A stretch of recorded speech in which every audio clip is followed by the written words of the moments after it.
After watching episode 10 of Remake Our Life, I'm really kind of curious at this point where this is going. It really is kind of breaking beyond my expectations that I was having for it and going in a rather interesting direction. Whereas before, I was really kind of shooting at, possibly they were going to hint on how much he's kind of ruined and have him then go back in time again to either correct it or to avoid it entirely.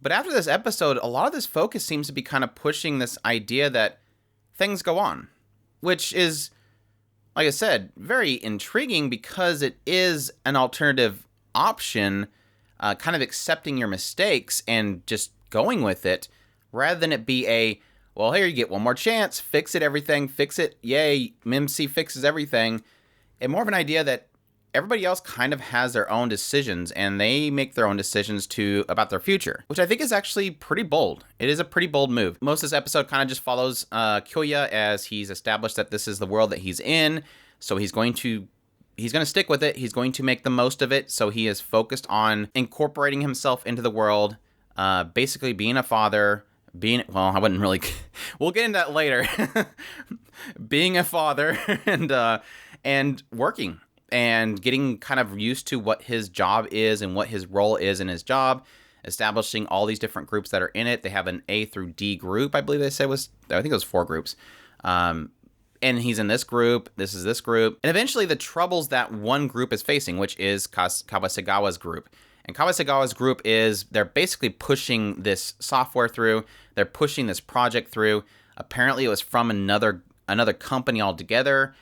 It's being forced into their proprietary software, so they can't outsource things. The schedule's very short. They have all these basically requests from the original makers that they want to have all these things done, which is just convoluting it and making it very difficult to put together.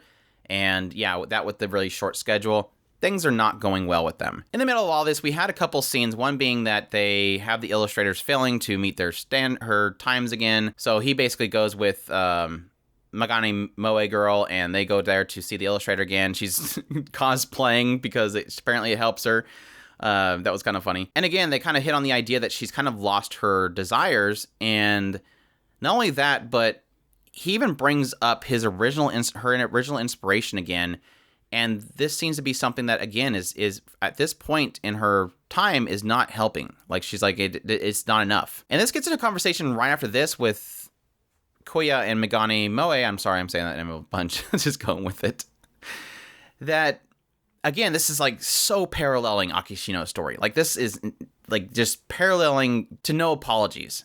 That essentially, she has heard that several people in the art industry sometimes get these blocks. And if they allow that block to be with them for so long, they'll eventually not be able to perform anymore.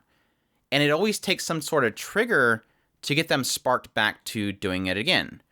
And like I said, I think it's really kind of paralleling Akishino's story because, again, she lost this desire so long, she got that block, and she's now to the point where she'll never probably be able to draw again because she's been away from it so long.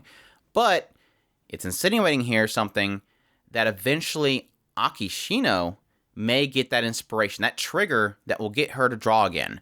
And I almost thought they were going to do it with this little scene with Koya, Akishino, and their daughter Maki, in that Maki's drawing, and she wants her mom to draw a horse or something like that. And the mom's like, or Akishino's like, sorry, I can't do it. And that's when Koya comes in and says, I'll help you with it. And she's like, it's a dog. But I thought this was going to be that point which it would trigger Akishino to start again. And then, of course, after that, I was really just thinking it was going to be a thing where, well, they have all these illustrators that are out meeting their dates. Well, maybe he can get Akishino to do it. It never happens. Maybe in the next episode. At some point, they pull in all the groups together, all to get this job done in time. And even Koya does at some point meet with Kawasagawa and kind of talks to her about what's all the problems that are facing. And it was nice that it wasn't a thing of Koya turning and saying, well, you know what you need to do. It was a Kawasagawa going, I know what I need to do. I know that this is a problem, this is a problem, this is a problem, this is a problem. It's just nothing can be done. It's like a theme of this entire episode is, nothing can be done about it. Just accept it. And we had a very interesting scene kind of following this. And it's one of those scenes where I think a lot more is said than possibly most people would note. But more so than that, it gives me a slight theory, which I think is probably going to be completely bust, but I'm gonna say it anyways. Koya has a meeting with the head. I don't think they've established what he is. I think he's just some kind of department head or something like that. And he meets with them and he tells them, this needs to be delayed. There's no ifs, ands, or buts about it. This needs to be delayed. This software has problems, and there's going to be a lot of issues post-release. And we find out through the episode it's basically a gacha game that they're building. And this guy's like, this can't be. We have a schedule. We have advertisements out for it. This is the date that it's supposed to release. If we do not meet it, the whole reason for doing this is going to build relationships for our company and other companies. We have to basically do this in order for us to build relationships, build the trust that we need. This has to be done, no matter what. And the interesting thing that comes from the scene is just as Koya is leaving, the guy says, this is Kawasagawa's job. Just focus on your own tasks and do not don't meddle with things that are not needed. And he says, understood? I trust you. And this is kind of there was two ways that I took this. The obvious take is that this is basically somebody saying what he needed to hear, which you'll find out later is stop meddling in things and allow people to do their jobs. Allow other people to do what they need to do instead of getting involved, which, again, as we find out later, is more of a message of you get into people's issues, you try to help them, and what does it make them? It makes them rely on you, and they don't do their own job. And then they get lazy, basically. But the other kind of thing that I'm, again, theorizing, it's crazy thought here, but almost as if this is a statement that he's got more trust in Koya than Kawasagawa, and the idea that he doesn't want Koya to get burned for what Kawasagawa does. That he's putting himself so much in there, and if there's a hint of some sort of failure, it will go on to Koya. But I think the previous thing is more likely. It's just an aspect of somebody saying something that Koya technically needs to hear. But again, from a standpoint of a company head, it doesn't make sense because Koya getting involved and helping in some way will help them get the project done. So him saying not to meddle basically says, don't do more than you're supposed to do, which will help us succeed. So it's a very weird statement in the end. But like I said, I think where I was it almost felt like the manager wanted Kawasagawa to fail in order to make Koya look good. It's a weird predicament, but at any rate, this project actually goes through. It actually meets its release date, and as they predicted, and as Kawasagawa predicted, it had bugs, and they have been struggling to keep things going. But not only that, but something really crazy happens. We have a brief scene where Koya gets a call from Megane Moe Girl, and she's like, there's something really bad happened. He gets there, and she says, for some reason, the gacha rates are different from account to account. And not only that, but the MC's Seiyu has gone on to the internet and said how she is one of those that has really high rates. So she's like, I got an SSR. I got another one. I've been maxing out all these characters. This is so great. This is an amazing game. And everybody's like, this is a scam. This is crazy. Complaints are flooding in, phone calls, everything. All I could think of is like, man, what if something like this happened to Fate-Go or something? I'm sure it's probably happened to plenty of gacha games that we just never hear about. But yeah, that's not a good thing. That is not a good thing at all. There's nothing worse than a gacha game not having trust with there's never a gacha game that has trust with its player base, but trust that the gacha rates are technically, equal across all accounts, especially that. But yeah, they basically have this whole situation. They're trying to figure out the fix of it. The guy is like, you just have to get to work, and she's like, no, we need to, not band-aid this. We need to fix it from the ground up. And they're just not accepting it. Nothing can be done. Just put some band-aids on it, get it fixed. And that's when Koya, he realizes something. With all of his interactions throughout this entire period of time with the situation with this illustrator, the situation with Akishino, that he needs to stop meddling. That every time he meddles with things, it ends up causing problems for people. Again, they get reliant on him, and then they fail. And this is, again, solidified by him going back to his desk, not intervening, and then seeing that Nanako has actually posted a video. Nanako's back! Yay! Nanako has actually posted a video again saying, look, I'm sorry for saying that I was leaving. I'm coming back. Here's my new, originals. And the reason why she stopped, and she admits that at that point, I had this person that that helped me out. He gave me the strength to continue on. And then the moment that he left, I got lazy and I stopped. And I realized that she relied on him so much that she didn't work hard herself. And again, it's hitting back to that concept that they've been kind of hitting this entire episode of him helping people so much that they rely on him, and then they fail themselves because they don't have the strength to stand on their own. Which I thought was kind of odd, because they note this, and then right after that, he gets the courage to actually help Kawasagawa with the situation. He stands up and says, "We're going to make it happen." And it's like he's tired of hearing the stupid nothing can be done thing, and he stands up and again helps Kawasagawa. Now, granted, in a sense of this particular situation, he's part of this project, so he technically should be helping. But yeah, very, very odd to kind of point out continuously that he needs to stop helping people to the point that they rely on him and then do it again. But it is technically a different circumstance, definitely. So yeah, like I said, very surprised where they're taking this, because like I said in my last impressions, I really did feel like this was going to be a case where he sees that everybody has given up on Platinum Generation, and then he will go back and he'll fix it in some way. But I feel like at this point, I mean, especially since we only have 2 more episodes left, unless they announce another season, it really does feel now, with only 2 episodes to really work with, that this is the case. Like, they're going to, well, 2 routes I can see.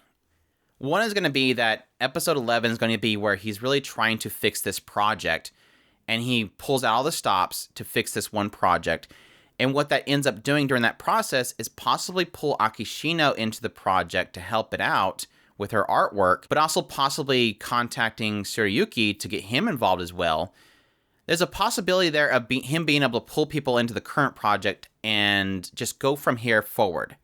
Because what was interesting, and I think that why I say that the most is why it's going to stick with this timeline, like there's no more going back, is because there's so much emphasis in this episode of people continuing onward. Akishino has decided this is her life now. She has a daughter, a husband, and she doesn't really want to draw anymore. This is her new life. This is Akishino. Okay, what about Nanako? Nanako's doing music again, and what does she say there? I realized that I was relying on Koya too much. This is me. Here's my new song. I'm moving forward.